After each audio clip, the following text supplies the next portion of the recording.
Good evening, everyone. My name is Jacqueline Luqman, and this is Brick by Brick, where I try my best to examine.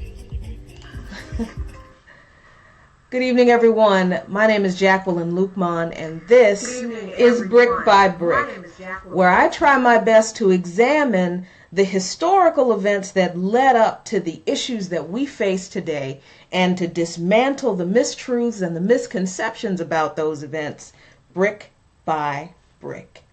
So if you remember from last week, we left off talking about Chile and the terrifying violence that the United States government was perfectly fine with using to not only institute regime change, but also to impose neoliberal economic policies that ended up enriching, pun intended, the rich while starving the poor. So I think that's a great place to pick up for this week.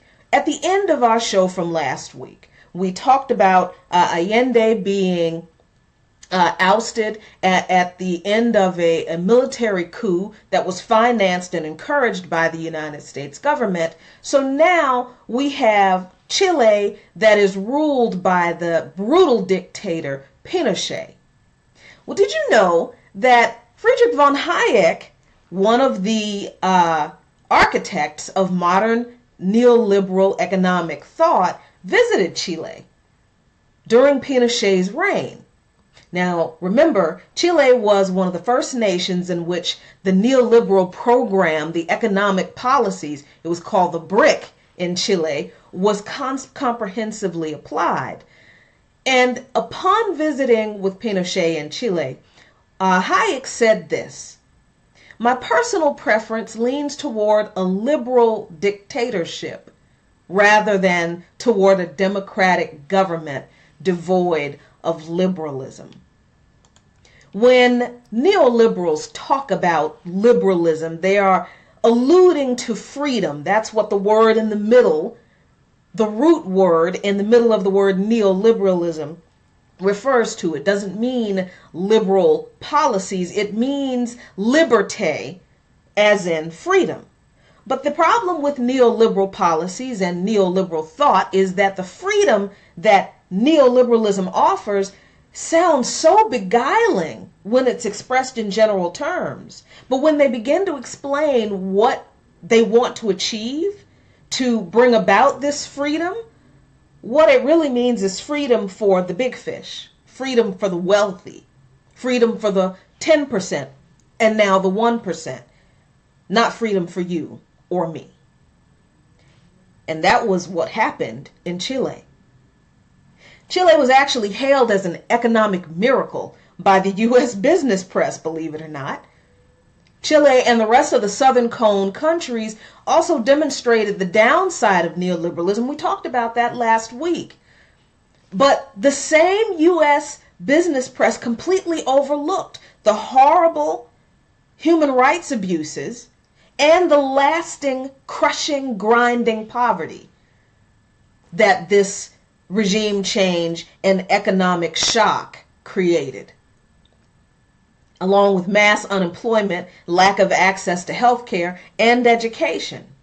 In essence, what happens in neoliberal economic policy implementation is that there is a redistribution of wealth, and we know that that's kind of a catchphrase for conservatives to oppose any kind of policies that they claim are socialist.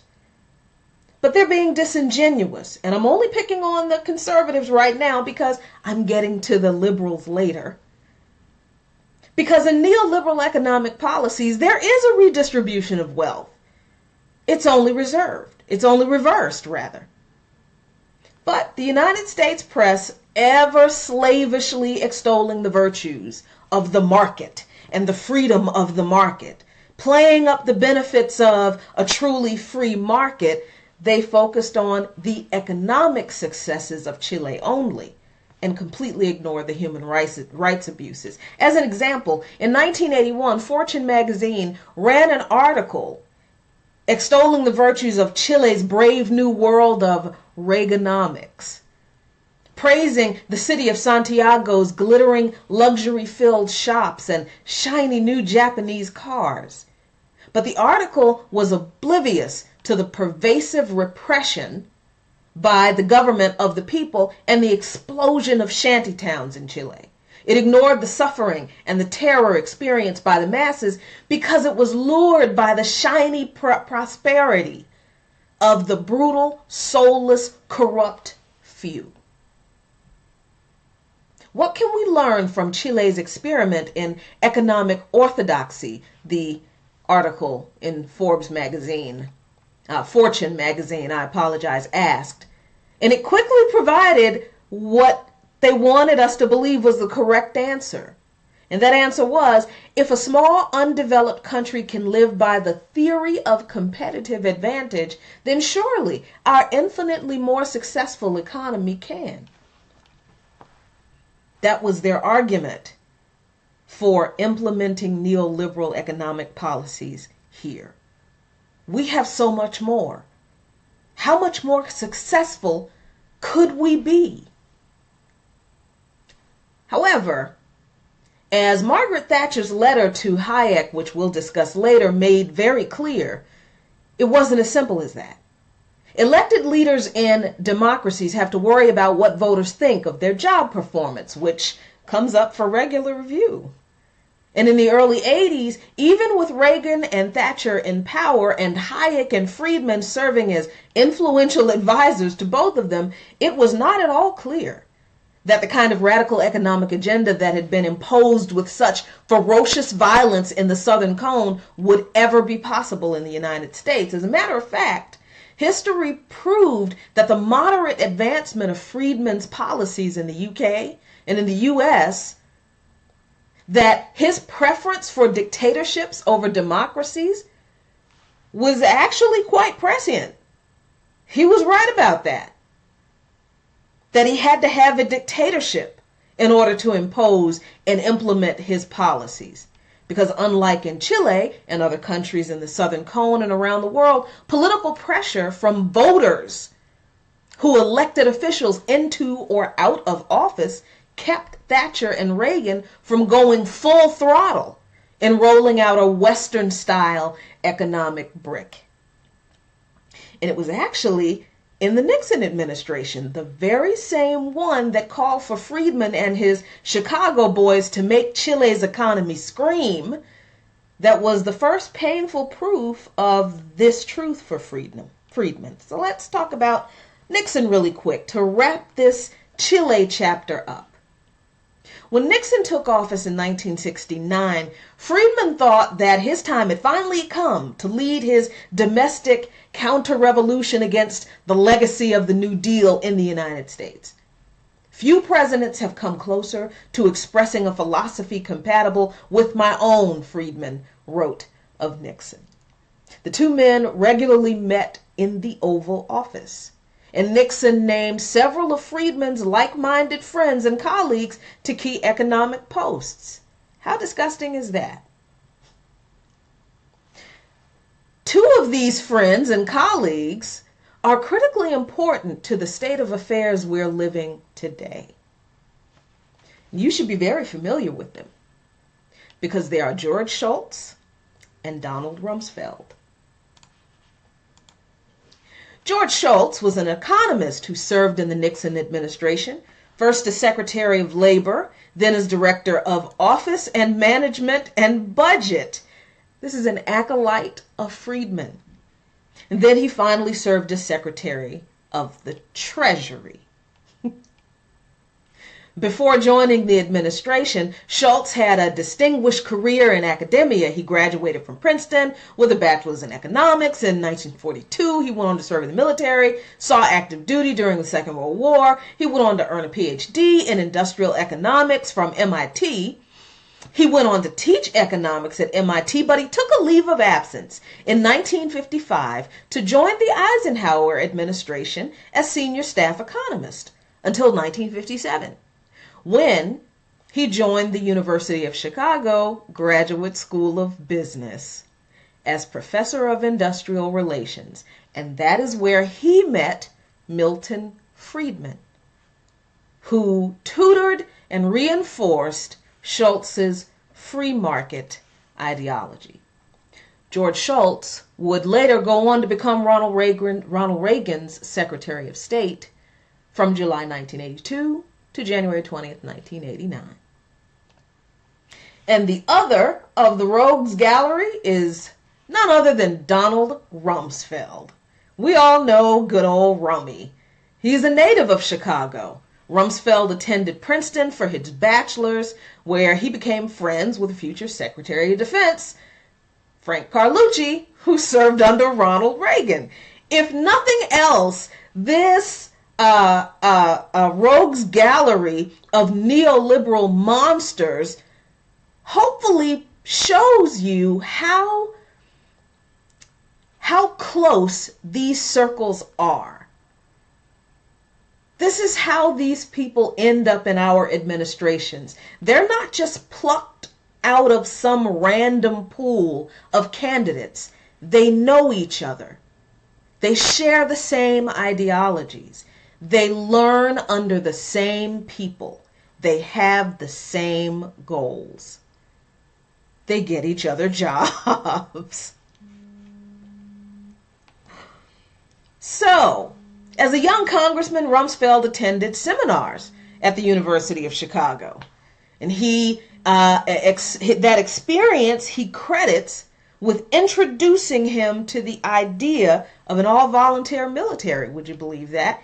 And that's where he was introduced to the economist Milton Friedman. Rumsfeld and Friedman became such good friends that when Friedman did a PBS series called Free to Choose, yes, PBS actually aired a series that was produced by Milton Friedman. Donald Rumsfeld would take part in that series. Rumsfeld resigned his congressional seat to accept a post in the Nixon administration in '69 as head of the Office of Economic Opportunity. We all know that he was later appointed ambassador to NATO, then rejoined President Ford's cabinet as chief of staff. He was nominated as Secretary of Defense by Ford, and that is where Rumsfeld recruited a one-time congressional staffer of his to take his place as chief of staff, and that rapscallion was Richard Dick Cheney. That's how close these contacts are. It's almost incestuous. In the 60s, Rumsfeld would attend seminars at the University of Chicago, gatherings that he later described in reverential terms. Rumsfeld called Friedman and his colleagues, quote, a cluster of geniuses, while he and other self-described young pups would come in and learn at the feet of Friedman and the Chicago boys. I was so privileged, he says. With true disciples making policy and a strong personal rapport with the president, Friedman had every reason to believe that his ideas were about to be put into practice under Nixon in the most powerful economy in the world. But in 1971, the economy was in a slump. Unemployment was high and inflation was pushing prices way up.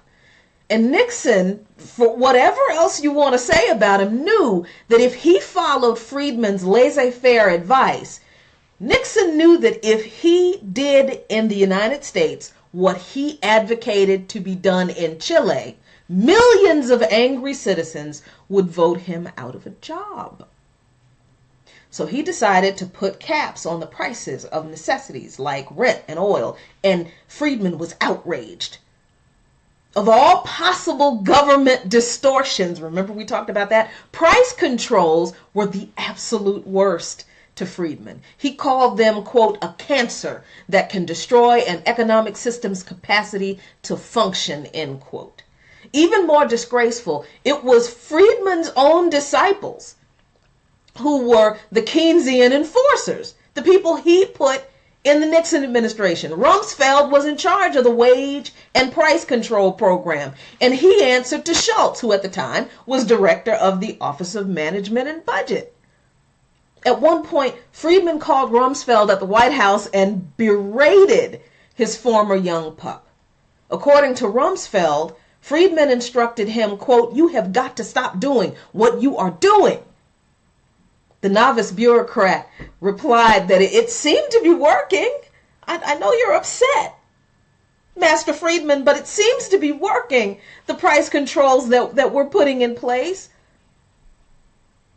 Inflation was going down. The economy was growing. So price controls can't be all that bad, can they?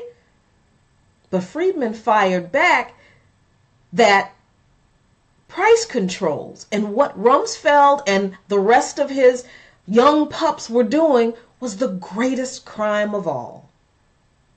Friedman was reported to have said to Rumsfeld, "People are going to think that you're doing it.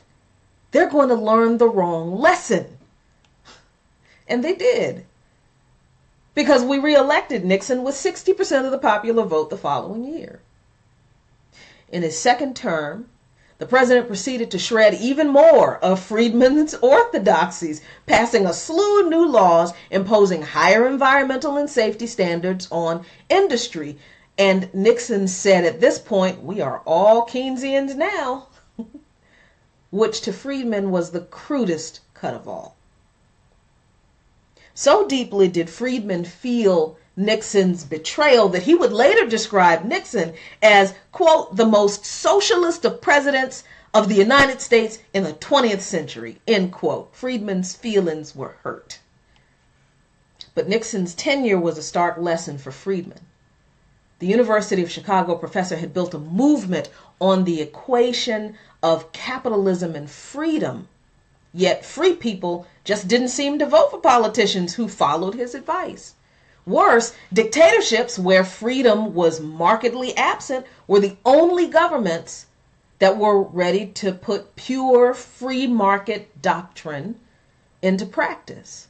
That's from the shock doctrine, from Naomi Klein. Even Friedman couldn't implement his policies using military-fueled coups and violence in the most powerful economies in the world, the United States and the UK, even though he wanted to. But that doesn't mean he didn't find other ways and willing allies to see his plans to fruition in some way. And those allies were Ronald Reagan and Margaret Thatcher. Let's talk about their special relationship, not on a personal level, because it wasn't like that. They were kindred spirits ideologically in regard to economics, social policy, deregulation, and privatization. So let's talk about the things that the two of them did almost in tandem on either side of the proverbial pond. Let's talk about Thatcher first.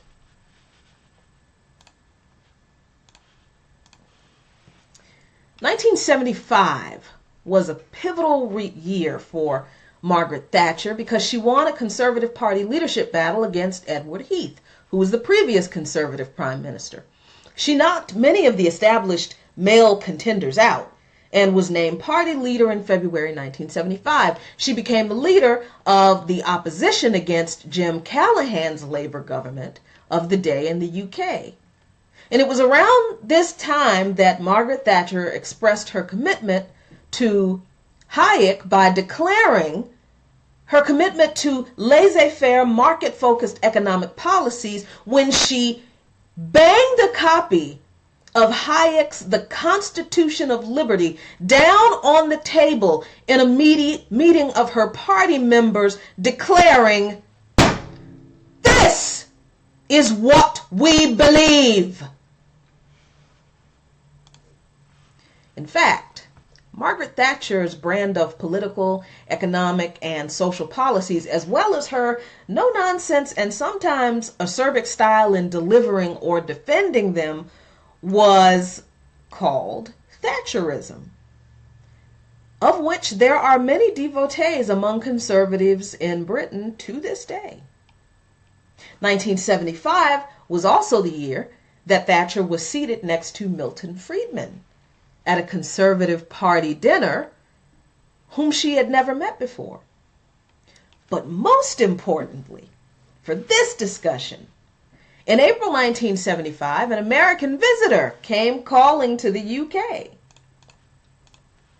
As governor of California, Ronald Reagan was visiting the British Parliament and was introduced to the new leader of the Conservative Party, Margaret Hilda Thatcher. I bet you didn't know her middle name was Hilda.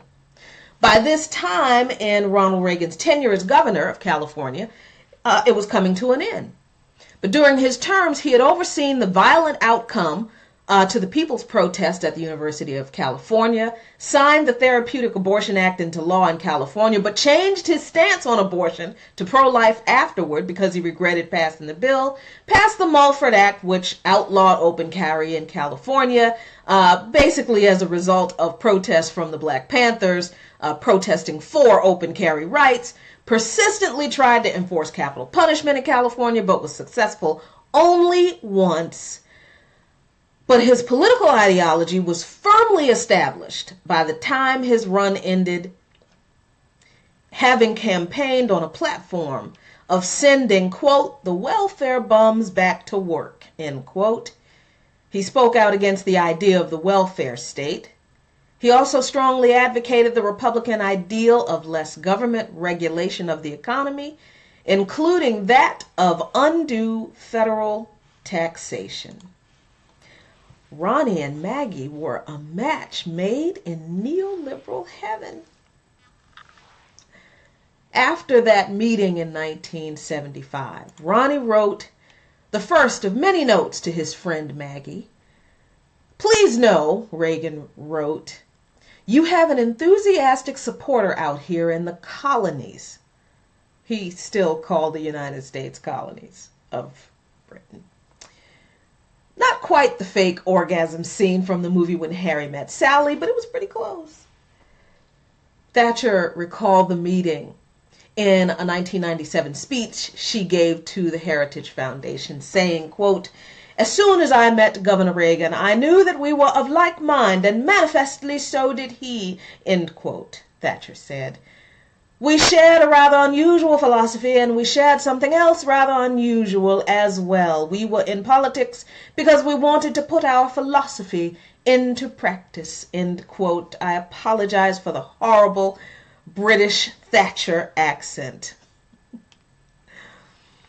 But from that moment on, Thatcher and Reagan became political soulmates. Ah, political love.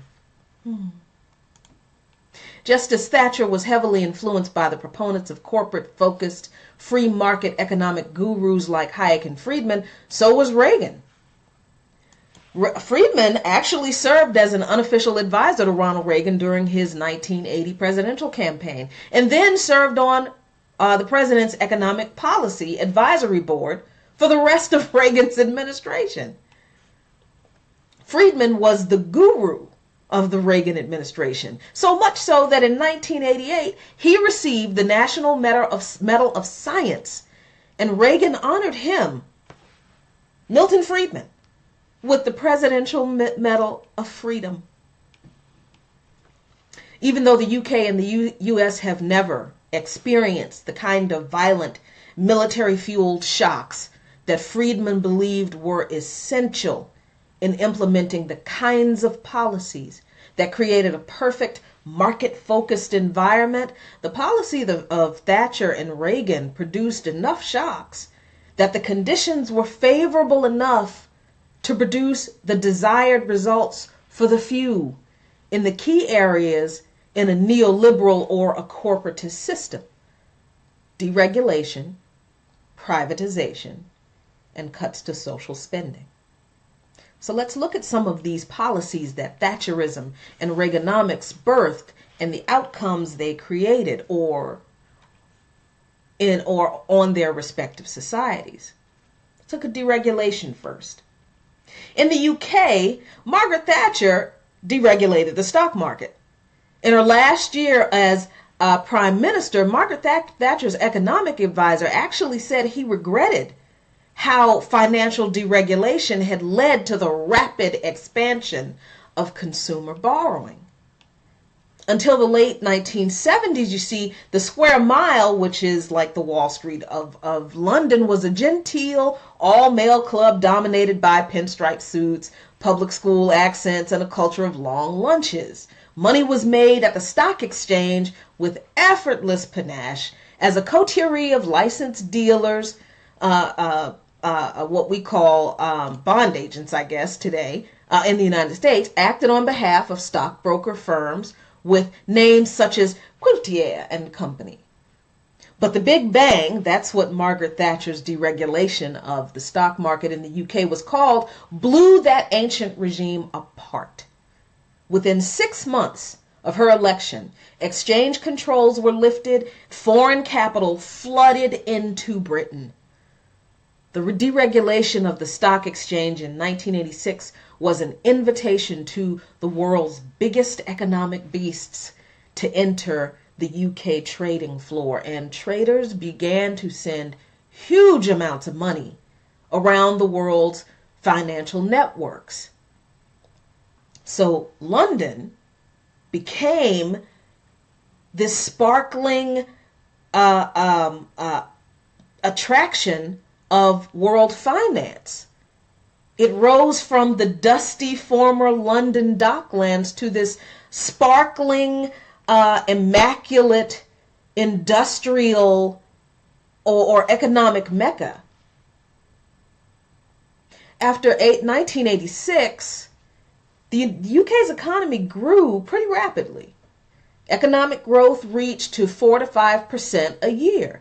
And this was well above the UK's long-run trend in growth. So the Conservatives felt there had been this supply-side miracle. Remember that phrase, supply side. But inflation increased to 10%. And in 1990, the boom came to an end, leading to another recession, 1991 and 1992, a recession from which the UK has not fully recovered to this day. In fact, the very financiers Thatcher sought to free from government interference are now being held responsible for the continuing austerity and the slow speed of Britain's economy. Sound familiar? Well, let's look at U.S. deregulation in the U.S. Do you remember the savings and loan crisis? I was surprised at how few people did. Well, the Reagan administration did something very similar to what Thatcher did in the UK. Because the Reagan administration made good on Reagan's promise to get government off the backs of business with a special bonus for the savings and loans. They were given the chance to make large, high-risk loans without any risk to themselves. The government, which is to say you and me, continued to insure the savings and loans as it had for home loans. Lifting the restrictions on loans while leaving government insurance in place was a prescription for disaster. Even without the fraud and corruption that developed, you will have to look up the savings and loan crisis to refamiliarize yourself or to just learn about the rampant fraud that helped create this absolute economic disaster for American consumers. Democrats share the guilt. They absolutely do. Because by and large, they joined the Republicans in giving Ronald Reagan whatever he wanted. There wasn't a lot of Democratic opposition to Reagan's policies, no matter how ridiculous and clearly dangerous some of them were. And there is actually a reason for that. I'll talk about that a little bit later on. So during Reagan's administration, Congress passed deregulation laws that not only allowed thrifts or savings and loans to offer a wider array of savings products, but also to significantly expand their lending authority, reduced regulatory oversight, getting government off the back of business. These changes were intended to allow S&Ls to grow out of their problems. That's the way these legislations were sold. And it actually represented the first time that the government explicitly sought to influence savings and loan profits, as opposed to promoting housing and ownership. So between 1982 and 1985, S&L assets grew by 56%. And that was astronomical compared to the growth in commercial banks, which was just 24% during the same time period. But the growth was tilted toward financially weaker institutions, which could only attract deposits by offering very high rates, and which could only afford those rates by investing in high-yield, risky investment loans. So in the end, the focus on being able to report growth, which is what this was all about. It wasn't about profit. It was about being able to prove that financially you are growing, over the ability to show actual solvency for financial institutions, coupled with loosened regulations and lessened oversight and rampant unchecked fraud, led to the defaulting and bankruptcies of over 700 savings and loans.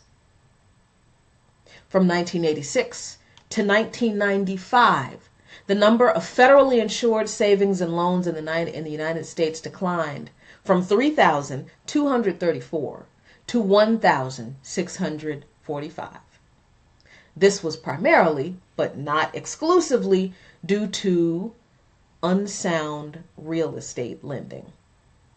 We just don't learn from our mistakes, do we? The market share of S&Ls for single-family mortgage loans went from 53% in 75 to 30% in 1990. The U.S. General Accounting Office estimated cost of the crisis to around $160 billion, about $124 billion of which was directly paid for by the U.S. government from 1986 to 1996. And that figure doesn't include thrift insurance funds used before 86 or after 96. It doesn't seem like a lot of money, but back then that was an astronomical amount of money for the American government to gamble. The Federal Savings and Loan Insurance Corporation and state-run funds, or the FSLIC, was established to provide insurance for individuals depositing their hard-earned funds into S&Ls. So when the S&Ls failed, the FSLIC was left holding a $20 billion check that inevitably left the corporation bankrupt.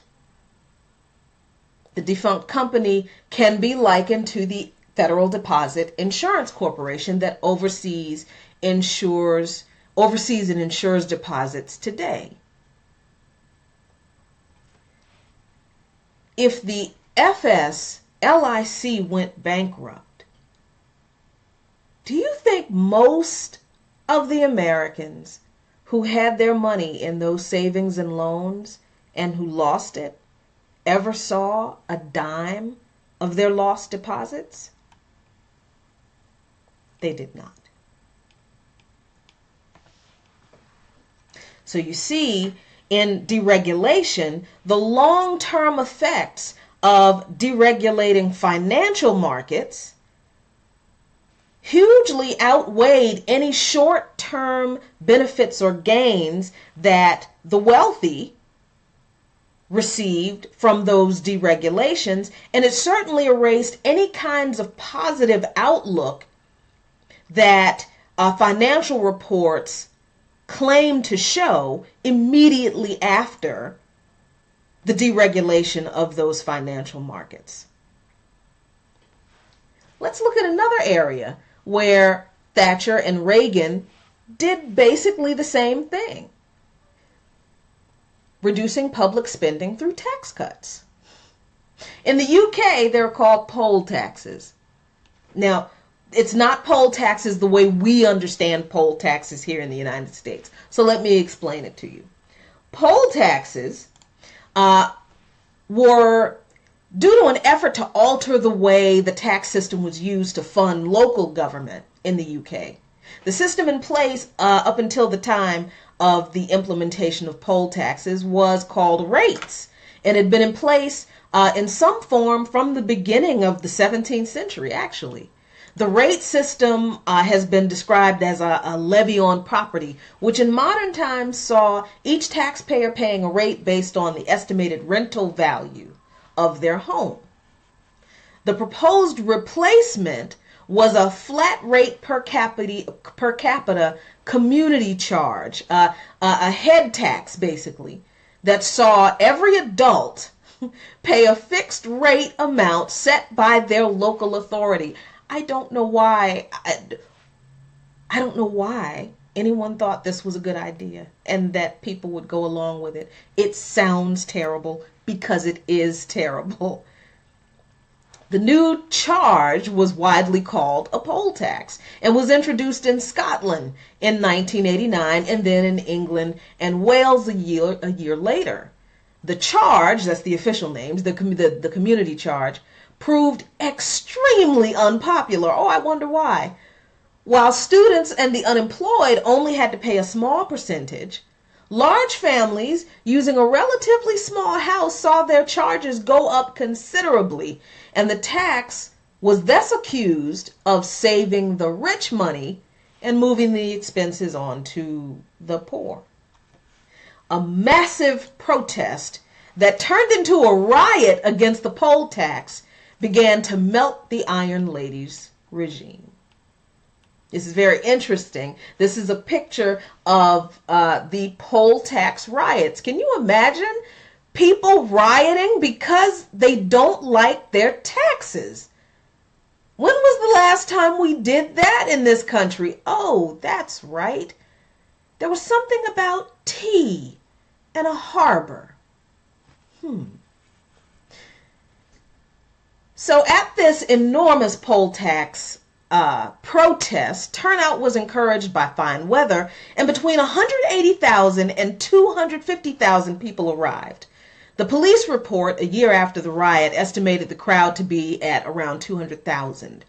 An abandoned rally by the Labor Party may have also contributed to the number of protesters. There was another rally by the Labor Party going on that day that people just probably left and said, let's go protest the poll taxes. The march began at Kennington Park at 1:30, moving faster than planned because some of the crowd had forced open the gates of the park, presumably in order to avoid being forced through the smaller gates.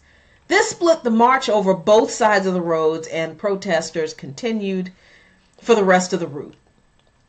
By 2:30 p.m., Trafalgar Square was nearing its capacity. Unable to continue moving easily into the square, at about 3 p.m., the march stopped in Whitehall. The police, worried about a surge toward the new security gates of Downing Street, blocked the top and bottom of Whitehall and lined the pavement, refusing to let people leave the road. Additional police units were dispatched to reinforce the officers manning the barrier, blocking Downing Street. And the section of the march that stopped opposite Downing Street reportedly contained veteran anarchists and a group called Bikers Against the Poll Tax, some of whom became aggravated by reportedly heavy-handed arrests, including one of a man in a wheelchair, and thus ensued the riot. The riot in central London eventually did a lot to contribute to the downfall of Margaret Thatcher, who resigned as Prime Minister on November 28th of the same year. National opposition to the poll tax, this is how unpopular this horrible piece of legislation was. National opposition to the poll tax was reported to be at around 78%. The poll tax was later abolished by Thatcher's successor, John Major. But what did Reagan do in the United States? Did he do anything nearly as horrendous and ridiculous? Actually, yes, he did. And his tax cuts are the basis of what we know today as Reaganomics. In his 1980 campaign speeches, Reagan presented his economic proposals as a return to the free enterprise principles of a free market economy that had been in favor before the Great Depression and before FDR's New Deal policies. At the same time, he attracted a following from the supply-side economics movement, which formed in opposition to Keynesian demand stimulus economics. This movement produced one of the strongest supporters for Reagan's policies during his term in office. So what did Reagan do? Well, he lifted the remaining domestic petroleum price and allocation controls in 81. He lowered the oil windfall profits tax in 81. He ended the oil windfall profit tax in 88. And he agreed to roll back some of the corporate tax cuts on, and he agreed to a smaller rollback of individual income tax cuts. But the 1982 tax increase undid a third of the initial tax cut. In 1983, Reagan instituted a payroll tax increase on Social Security and Medicare hospital insurance. In 84, another bill was introduced that closed tax loopholes. According to tax historian Joseph Thorndike, the bills of 82 and 84 constituted the biggest tax increase ever enacted during peacetime. I know this is confusing to you because you are sitting here thinking, but people say that Reagan cut taxes and that helped improve our economy. Well, he actually didn't. In the first place, the famous tax cut of 1981 didn't cut taxes at all. It's true that tax rates for higher income brackets were cut, but for the average person, taxes rose rather than declined. The reason is that on the whole, the cut in income taxes was more than offset by two forms of tax increase. One was bracket creep, a term for inflation quietly but effectively raising one into higher tax brackets so that you pay more and proportionately higher taxes, even though the tax rate schedule has officially remained the same. The second source of higher taxes was Social Security taxation, which kept increasing and which helped taxes go up overall. Not only that, but soon after, when the Social Security system was perceived as on the brink of bankruptcy, which it never was, President Reagan brought in Alan Greenspan, a leading Reaganomist and now chairman of the Federal Reserve, well, at the time, to save Social Security as head of a bipartisan commission. The saving, of course, meant still higher Social Security taxes then and forevermore. Since the tax cut of 1981, that was not really a tax cut. Furthermore, taxes have gone up every single year since, with the approval of the Reagan administration. But to save the president's rhetorical sensibilities, they weren't called tax increases.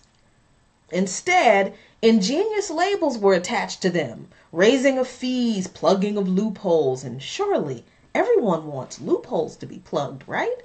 Tightening IRS enforcement, you've heard that before, and even revenue enhancements. All told, the tax increases Reagan approved ended up canceling out much of the reduction in tax revenue that resulted from his 1981 legislation. Now, it's interesting that Ronald Reagan instituted one of the highest tax increases in peacetime history and nobody rioted. But that's because we have a media machine that is expert, absolutely expert, at spinning a narrative that is just not true. People who were ardent supporters of Reagan helped spin that narrative, like Milton Friedman. He stated that Reaganomics had four simple principles: lower marginal tax rates, less regulation, restrained government spending, non-inflationary monetary policy. Though Reagan did not achieve all of his goals, that's an understatement, he made good progress. This is what Milton Friedman said.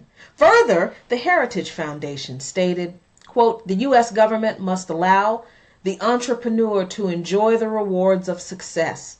If taxes take away most profit, then the entrepreneur will have less incentive to take a risk. If there are great restrictions on how the entrepreneur can use his profit, then there is little reason for the entrepreneur to take risks. The entrepreneur's courage to take a risk is what leads to new American discoveries and what drives the U.S. economy forward. Reaganomics knows this. It's one of the reasons why Ronald Reagan has reduced American taxes drastically, aside from the blatant lies in those statements. Do you notice who isn't mentioned from Friedman and the Heritage Institute about Reagan's tax policies? You and me. Lower income people who saw our taxes increase under those policies. As a matter of fact, the Tax Reform Act of 1986 and its impact on the alternative minimum tax reduced nominal rates on the wealthy and eliminated tax deductions while raising taxes on lower income individuals. Highest income earners with incomes exceeding $1 million at the time received a tax break, restoring a flatter tax to the system. And that's why we can't get rid of that. Another thing you won't hear mentioned about Reagan's supposedly miraculous tax policies that ushered in a new era of prosperity for Americans, the wealthiest Americans that is that the tax cuts did not reduce the evil boogeyman of government spending. The Congressional Budget Office historical tables indicate that federal spending during Reagan's two terms, 1981 to 1988, averaged 22.4% of the GDP, well above 20%. Well above the 20% GDP average from 71 to 2009. In addition, the thing that conservatives beat us over the head with, the debt, rose from 26.1% GDP in 1980 to 41% GDP by 1988. Maggie and Ronnie loved their taxes. Their taxes that they loved were terrible for us. The only difference was in the UK, those citizens fought back. Here, we believed the myth of Reaganomics. Let's look at another area that Maggie and Ronnie were in lockstep with, privatization.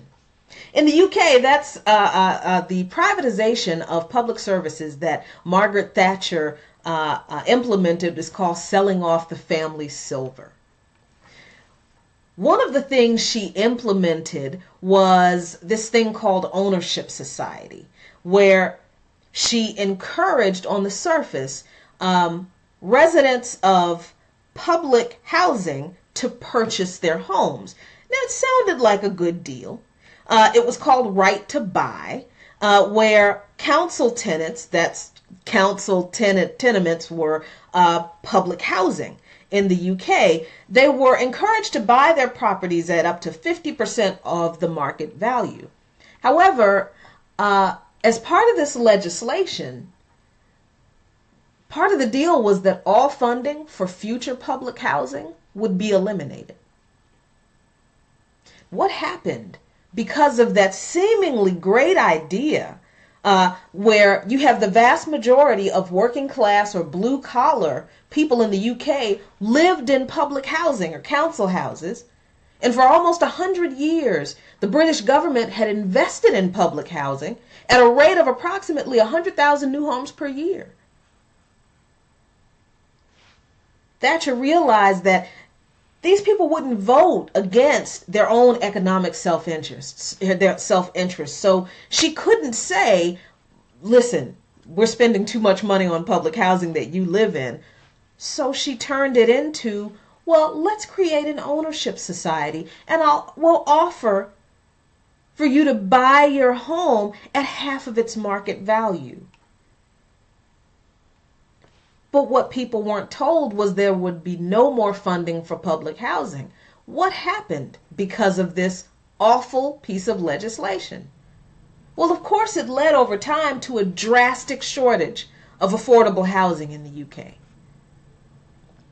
The UK provides housing benefits for those in need, and the old council house stock has moved into the hands of private investors now. The government is essentially subsidizing inflated rents for private profit at the expense of the taxpayer. And in the UK, Margaret Thatcher realized a part of the neoliberal dream: to make money off of a public need using private services. What else did she do to privatize public services in the UK? Well, quite a bit. She was emboldened to move ahead and completely re-engineer the ownership society transformation by privatizing British aerospace, British telecom, British gas, British airways, British airports authority, British steel, British petroleum, and the British water and British electricity. She privatized every public thing in the UK,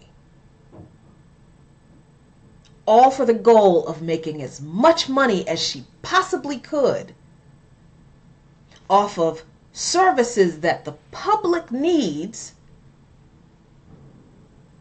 but to provide those services at a higher rate through private entities, so that it's not the government that makes any profit, because the government generally didn't in providing these services, but so that the CEOs, the board of trustees, and the stockholders of the companies that began providing these services could make profits. And who lost? Well, the British people, of course. Initially, there was a really popular scramble by ordinary folks to sign up to the people's capitalism, that's what it was called, and reap the rewards. 4 million people applied for British gas shares at £135 a pop, with a minimum purchase of £100 shares. Many of them sold their shares almost immediately for a quick profit. In Thatcher's second term, Jaguar, British Telecom, British Oil, and British Aerospace were sold off. Later, British Steel, Airways, BP, electricity. Thatcher said that privatization was a chance to give, quote, power back to the people, end quote. But the reality was that in 2012, it's clear that the result of electricity privatization, wrote Robert Philpott, who's director of the Progressive Pressure Group, was to take power away from the people. Small British shareholders have no influence over the overwhelmingly non-British owners of the firms that generate and distribute power in Britain. Why? Why was that? Because all of the influence of foreign money in British markets overwhelmed the ability of regular working class Britons to have any real influence on the entities they invested their hard-earned money in that their government used to provide them. So what about in the United States? Ronald Reagan slashed public housing funding too. The most dramatic cut in domestic spending during the Reagan years was for low-income housing subsidies. Reagan appointed a housing task force dominated by politically connected developers, landlords, bankers. In 1982, the task force released a report that called for, quote, free and deregulated, end quote, markets as an alternative to government assistance, and Reagan followed. In his first year in office, Reagan halved the budget for public housing in Section 8 to about $17.5 billion. And for the next few years, he sought to eliminate federal housing assistance to the poor altogether. In the 1980s, the proportion of the eligible poor who received federal housing subsidies declined. In 1970, there were 300,000 more low-cost rental units than low-income renter households. By 1985, the number of low-cost units had fallen to 5.6 million from 6.5 million, and the number of low-income renter households had grown to a whopping 8.9 million, up from 6.2 million in 1970. There were 3.3 million more people who needed housing than there was housing assistance and housing units available under Reagan.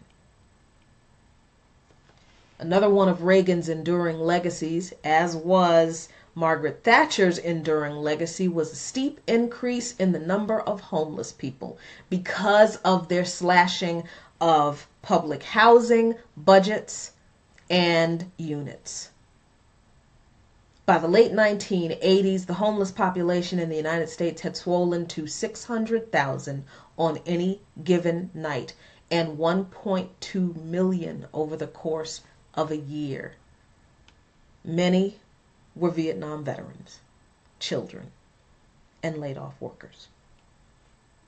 In early 1984, on Good Morning America, Reagan actually defended himself against charges of callousness toward the poor in a classic blaming the victim statement, saying that, quote, people who are sleeping on the grates, the homeless, are homeless, you might say, by choice, end quote. This is the choice that so many neoliberals really mean when they say they are advocating for people to choose the products and the services they want and not have the government provide everything for them and not give them a choice in what they get. What they really intend to do for you and I is to give us the choice to have the nothing that they give us. That's the choice they intend for us to have. Reagan also appointed a commission to study ways government could further turn more government functions over to private businesses. He wanted to go as far as Margaret Thatcher did, but he never got a chance to because finally the federal government, Congress said, no, we're not doing all that. The only thing Reagan was able to accomplish as far as privatizing federal services was to sell off Conrail. Do you remember Conrail? I barely remember Conrail myself. It was the National Freight Railway System. What Reagan was able to do, though, was to begin to expand the use of contractors to provide many services in the federal government. He used contractors to fill a wide range of service jobs that were carried out by the government previously. And at the time, 38,000 government positions had been turned over to contractors during Reagan's administration, saving allegedly around $602 million. So Thatcher didn't go as far, Reagan, didn't go as far as Thatcher did, as far as privatizing services. Under his administration, like I said, he could only sell off Conrail. But he did try to do what Thatcher did in trying to sell off Amtrak and sell off some federal lands, but for once, Congress stood up to him. Another area that Thatcher and Reagan were absolute soulmates on was their hatred of unions.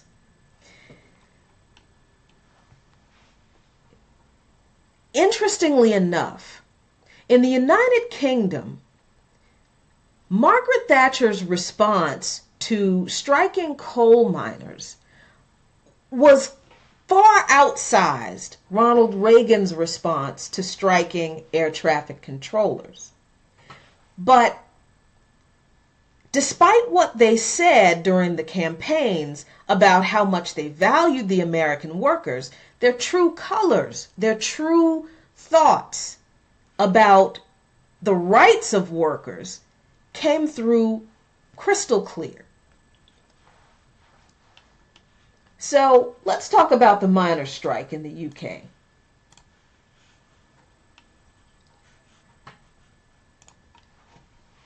Margaret Thatcher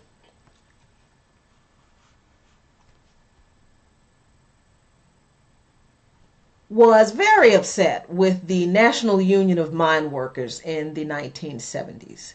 See, the coal industry in Britain was nationalized at the time she became prime minister, and it was considered an essential industry to economic security and energy production. So mine workers had been engaged in a fight for better wages, safer working conditions, and Thatcher was really not going to meet any of their demands. So she decided to implement a series of mine closures. And she started to import cheaper foreign coal in order to undermine the coal industry in the UK and take the wind out of the sails of the National Union of Mine Workers. Well, that incited the NUM to strike to prevent the mass closures and loss of jobs within their rank and file. The strike lasted for a year, 12 months, from 1984 to 1985. Margaret Thatcher famously declared, in regard to her fight with the mine workers union, quote, "We had to fight the enemy without in the Falklands, and now we have to fight the enemy within, which is more difficult but just as dangerous to liberty." She characterized British workers as the enemy within, and that was really all she needed to do to unleash the full force of the state on the strikers. The Director General of MI5, the intelligence agency in the UK, revealed in her autobiography in 2001 that MI5's counter-subversion exercises against the United Mine Workers and striking miners included tapping union telephones. She denied the agency had informers in the union, specifically denying its chief executive had been an agent, but people still absolutely believe that they had informers. And why wouldn't they? They're an intelligence agency. The militarization of the police that Margaret Thatcher unleashed on her now declared domestic enemy was unprecedented in the recent history of the UK. And this was exemplified by what has become known as the Battle of Audrey. And that is the picture you see here. The Battle of Audrey was a violent confrontation on June 18, 1984, between police and pickets at a British Steel Corporation coking plant in Orgreave, South Yorkshire. It was a pivotal event in the 84 to 85 miners' strike and one of the most violent clashes in British industrial history. Alistair Stewart characterized it as a defining and ghastly moment that changed forever the conduct of industrial relations and how this country functions as an economy and as a democracy. Historian Tristram Hunt described the confrontation as almost medieval in its choreography. At various stages, a siege, a battle, a chase, a rout, and finally, a brutal example of legalized state violence. Most contemporary media reports depicted it as an act of self-defense by police who had come under attack. And there still exists a body of opinion that the police at Orgreave were upholding the law in the face of intimidation from thousands of strikers. But civil liberties pressure group Liberty has said there was a riot, but it was a police riot. Writing for The Guardian in 1985, Gareth Pierce said that the events at Orgreave revealed that in this country we now have a standing army available to be deployed against gatherings of civilians whose congregation is disliked by senior police officers. It is answerable to no one. It is trained in tactics which have been released to no one, but which include the deliberate maiming and injuring of innocent persons to disperse them in complete violation of the law. The Battle of Orgreave is still being debated in the UK today, with activists calling for a full investigation based on evidence that came to light as part of the Hillsborough disaster. This is an incident where 96 people were killed at a soccer match in 1989. At the time, the government and the police, along with Rupert Murdoch's media empire, conspired to pin the blame on the victims. In April 2016, a jury found for the plaintiffs that the victims of Hillsborough were killed unlawfully, and an elaborate police cover-up had taken place to deflect responsibility. The city of Liverpool launched a successful campaign against Murdoch's biggest-selling newspaper, The Sun, that lasts to this day. The chief constable, police chief for Yorkshire, was in office for and had jurisdiction for both the Battle of Orgreave and the Hillsborough disaster. This is why the Hillsborough disaster is important. The two defining moments of British police overreach in the 1980s. And because of the finding of guilt against the police in the Hillsborough disaster, British citizens demanded that the Battle of Orgreave be reinvestigated. And it was found that the police did indeed act with malice toward the strikers in the Battle of Orgreave. Margaret Thatcher's unleashing of a brutal, militarized police force against unarmed workers demanding their rights to a decent and safe job not only crushed the United Mine Workers Union in the UK, it ushered in an era of the reduction of union activity in Britain that is still felt to this day. And if that doesn't sound familiar to you, it should, because Ronald Reagan's firing of the air traffic controllers in 1981 had the exact same effect. The only difference was Ronald Reagan didn't unleash a militarized police force on those air traffic controllers. Many critics of Reagan recall so much anger at his policies regarding Reaganomics, but his administration was actually one of the worst in the history of this country for organized labor. And his track record was consistent almost from the beginning of his career in the public eye.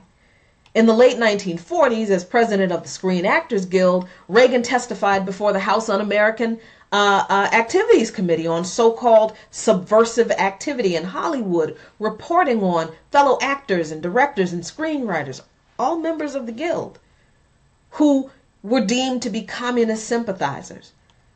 And in the 60s and the 70s, as governor of the state of California, Reagan fought the efforts of migrant farm workers to win union contracts, vetoing the Agricultural Labor Relations Act, which was a bill granting farm workers collective bargaining rights.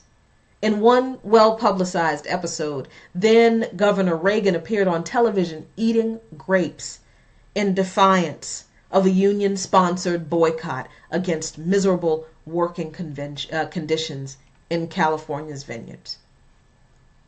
But the most memorable incident of his relationship with workers in the United States is his involvement in the breakup of the Patco Union.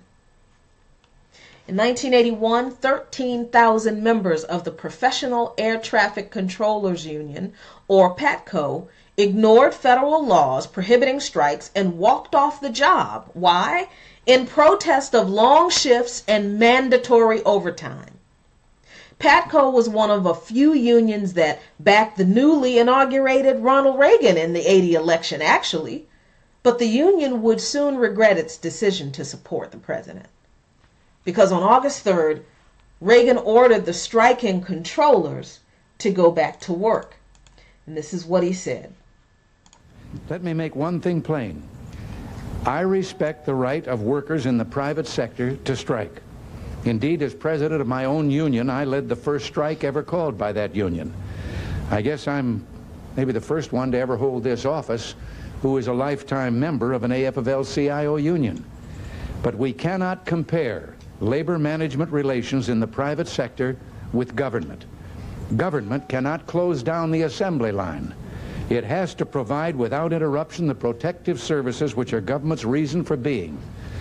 It was in recognition of this that the Congress passed a law forbidding strikes by government employees against the public safety.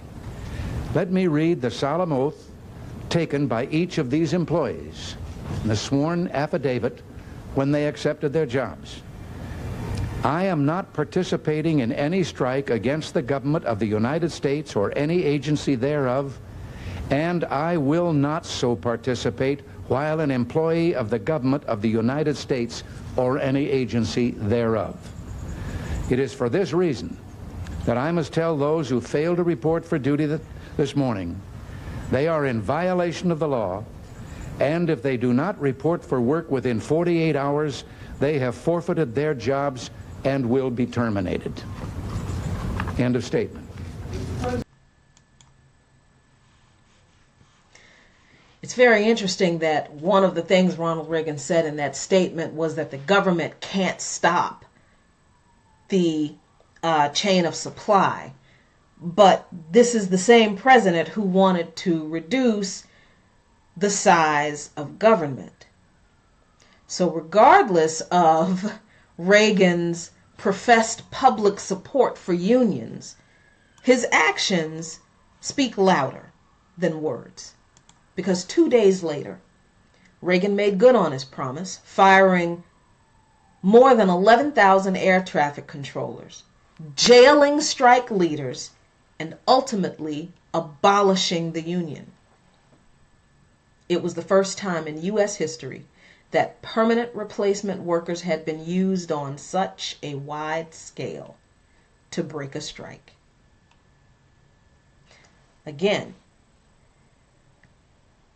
the air traffic controllers were striking to demand an end to mandatory overtime and unreasonably long work hours at one of the most stressful jobs that exists, guiding an airplane full of people correctly and safely to the right runway.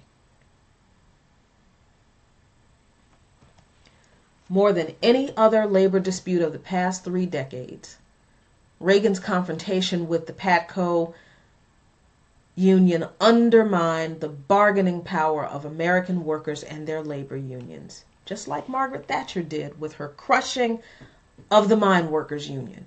It also polarized our politics in ways that prevents us from addressing the root of our economic troubles, the continuing stagnation of incomes despite rising corporate profits and worker productivity. By firing those who refused to heed his warning and breaking their union, Reagan took a considerable risk. Even his closest advisors were kind of worried that a major air disaster might result from the wholesale replacement of striking controllers, and air travel was significantly curtailed, and it took several years and billions of dollars, much more than PATCO had actually demanded for fair pay, to return the system to its pre-strike levels. But in the short run, the risk paid off for Reagan, politically, because he showed federal workers and Soviet leaders how tough he could be. And although there were 39 illegal work stoppages against the federal government between 1962 and 1981, no significant federal job actions followed Reagan's firing of the PATCO strikers. 3 decades later, with the economy shrinking or stagnant for nearly 4 years now, and Reagan's party having moved so far right that they're completely off the map now, the long-term cost of Reagan's destruction of the PATCO union loom even larger. The PATCO incident is why we are having such a hard time getting $15 an hour minimum wage. Ronald Reagan's actions with the PATCO union show up in the efforts of people like Governor Scott Walker in Wisconsin against union in the dubiously named right-to-work legislation. All of this that we see today is just the most recent manifestation of Ronald Reagan's anti-union, anti-worker legacy. And workers in the UK are suffering the same results for the same reasons because of Thatcher's actions with the mine workers. Let's talk about the militarization of the police in the United States. Because, like I said, Ronald Reagan didn't employ a brutal militaristic police force to beat up and turn water cannons and shoot PATCO strikers. There is no modern atrocity, really, in the United States that's on par with the butchery of the Battle of Audrey in history, perhaps, but modern history. We don't have an incident like that in regard to quashing worker protests. But the militarization of U.S. police forces being unleashed against American citizens who are deemed the enemy is absolutely a concept we're familiar with. And while we would like to think that's a new thing, it actually sort of started with Ronald Reagan. In 1981, with the Military Cooperation with Civilian Law Enforcement Agencies Act that he passed. It allows the U.S. military to cooperate with law enforcement agencies. Operations in support of law enforcement include assistance in counter-drug operations, assistance for civil disturbances, special security operations, counterterrorism, explosive ordnance, and similar activities, whatever they could possibly be in the context of civilian activity. This act allows the U.S. military to give law enforcement agencies access not only to its military bases, but to its military equipment. The legislation was promoted in the context of Ronald Reagan's war on drugs and is considered a part of a general trend toward the militarization of police. We may not have an Orgreaves in the United States, but because of the 1981 Military Cooperation with Civilian Law Enforcement Agencies Act, we've had a Ferguson. Because of this legislation, we've had a Standing Rock. And because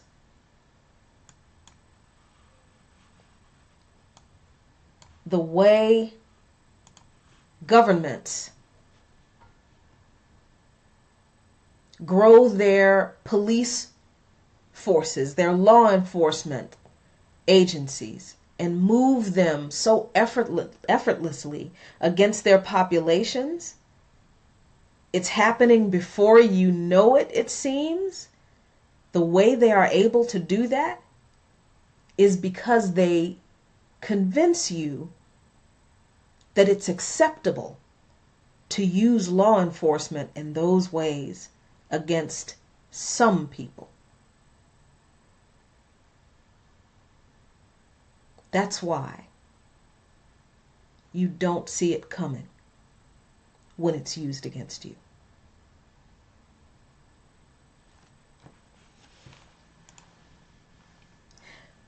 Margaret Thatcher and Ronald Reagan also did what neoliberals love to do. They cut social spending. They cut programs for the poor. They cut programs for pensioners. Margaret Thatcher did in the UK. Reagan did enormous, deep cuts to social programs, the largest spending and tax cuts in history, slashing spending $35 billion below projected levels. And it was an absolute disaster in the UK and in the United States. Income inequality rose in both countries. Poverty rose in both countries. Homelessness rose in both countries. Even as economists and financial experts produced charts and reports that said immediately after the implementation of these social spending cuts, profits rose. There was growth in the financial markets. In both cases, in both countries, by the end of both leaders' terms, poverty, especially among children, access to health care, affordable housing, quality education, and other vital social services were drastically reduced. Poverty exploded, homelessness exploded, and the poor suffered. But according to the spin doctors for Thatcher and Reagan, their policies worked. Why? Because the markets were making millions, billions, trillions even, off the backs of the poor.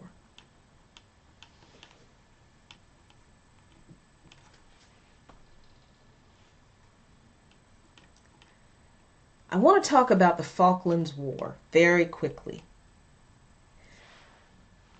Thatcher ran a successful campaign with the slogan, "Labor isn't working," devised by the top advertising agency of the day, Saatchi & Saatchi. However, by 1982, unemployment had doubled, as had inflation in the UK, and Thatcher was polling at around 25%. Her government approval rating was around 18%, the lowest of any prime minister in British history, lower than actually George Bush at his lowest polling, George W. Bush. So she had 1 year to go before she would be forced to call a general election. And she knew that she was going to lose the election. She had to do something.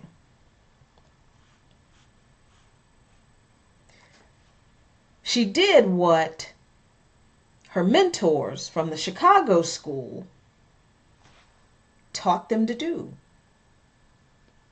She had to implement some kind of shock to turn her image around. Now remember, Hayek wanted Thatcher to implement full Chilean-style neoliberal policies in the UK because he was so impressed with Pinochet and the Chicago boys that he had sent down there that he wrote a letter, Hayek did, to Margaret Thatcher, and he urged her to use the South American country, Chile, as a model for transforming Britain's Keynesian economy. But Thatcher famously wrote to him and said, "I'm sure you will agree that in Britain, with our democratic institutions and the need for a high degree of consent, some of the measures adopted in Chile are quite unacceptable. Our reform must be in line with our traditions and our Constitution. At times, the process may seem painfully slow. Hayek was disappointed, but really, Thatcher wasn't morally opposed to the suggestion to implement full neoliberal policies the Chilean way. She was just opposed to it on political grounds because of the backlash from the voters that she knew she would get. So she had another plan that was a lot less risky. It was called Operation Corporate, and it involved the Falklands War. The Falkland Islands. Remember this picture that I showed you last week? Let's see if I can find it. Oh, I don't have it up. I apologize. But remember the picture I showed you last week of South America, all of the South American countries, or the Southern Cone countries that were targeted by the neoliberalists, and that little dot down in the lower right-hand corner, that's the Falkland Islands, the little dot. They were a barely known colony, and by the time that the British heard about them at the beginning of 1982, they were a remote outpost of the British Empire that had mostly been forgotten, if anybody ever really knew they were there to begin with. Thatcher cut public spending to the Falklands, including spending for the military, something she did not do for the UK. Now, the Argentinians had always disputed the British's claim to the Falkland Islands. In the Falkland Islands, it was expensive to defend because it had approximately 1,900 inhabitants, but you needed a full military to defend the island. So Thatcher, in defunding the defense of the island, was seen as an invitation by the Argentinians that she was willing to cede the territory. Now, Margaret Thatcher was not an unintelligent woman. And she is arguably one of the most shrewd politicians in modern Western political history. So she knew that this was the response that the Argentinians would give. She knew that the Argentine military would move in on the Falklands. That's what she wanted them to do, because then she mobilized the full might of the British war machine. The QE2 cruise ship was commandeered as a floating hospital, and it set sail for the South Atlantic Ocean. The Falklands War was codenamed Operation Corporate. Not cooperate, corporate. The British public were whipped into a state of nationalistic frenzy, not seen since the Second World War, 40 years earlier. Because the narrative was, those Argentinians are trying to steal our colony. We must defend Britain wherever our flag flies. The 74-day war ended on June 14, 1982, with Britain victorious. Casualties were calculated at 649 Argentinian military personnel, 255 British military, and 3 Falkland Island civilians.